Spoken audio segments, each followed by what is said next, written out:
guys, it's Creative Earth here again. Hope you're having a beautiful day wherever you are.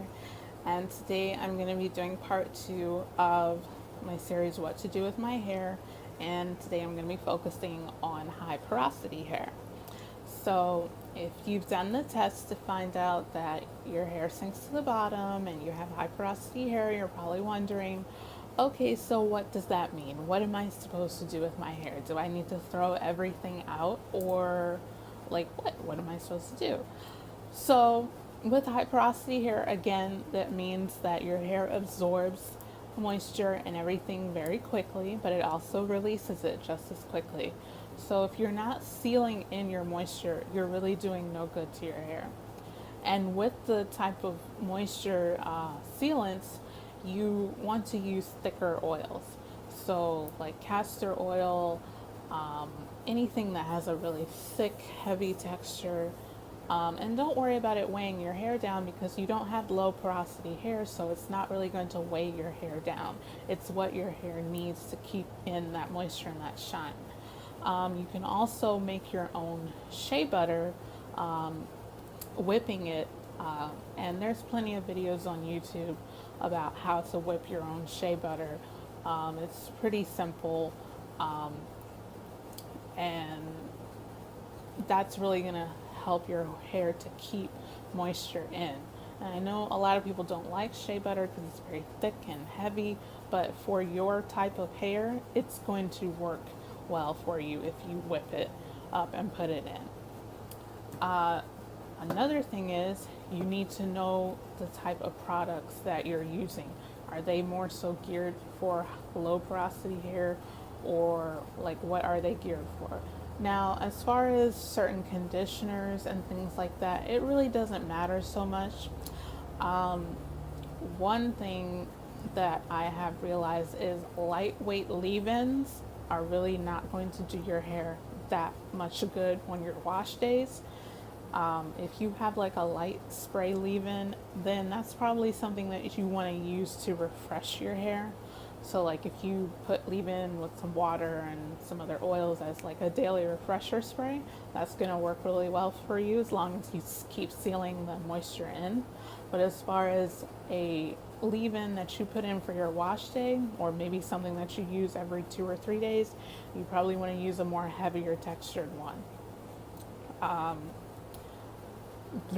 Another thing is that I have found is that Shea Moisture has a high porosity line, and it's really geared towards keeping the moisture in your hair.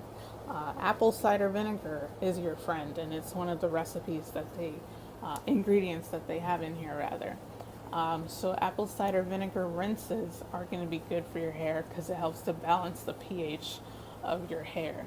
Because that's really what the porosity is an imbalance of the pH in your hair. Now, I'm not going all the way out into science about it, but that's kind of what causes it. Another thing, and probably one of the most important things just in hair care in general, but especially for high porosity, is stay away from heat. Just stop. If you want to have straight hair on a regular basis, or you don't feel comfortable with having your hair curly and puffy like this all the time, or you run out of hairstyles that you feel are appropriate, then put on a wig or have another protective style, and get a straight hair wig or get a weave or crochet or whatever to help you with that, because the more that you put heat to your hair, the more it's going to keep drying out and being damaged and break off, and it's just terrible. So, or even when you're deep conditioning your hair, you don't need to sit under the dryer to absorb in the moisture.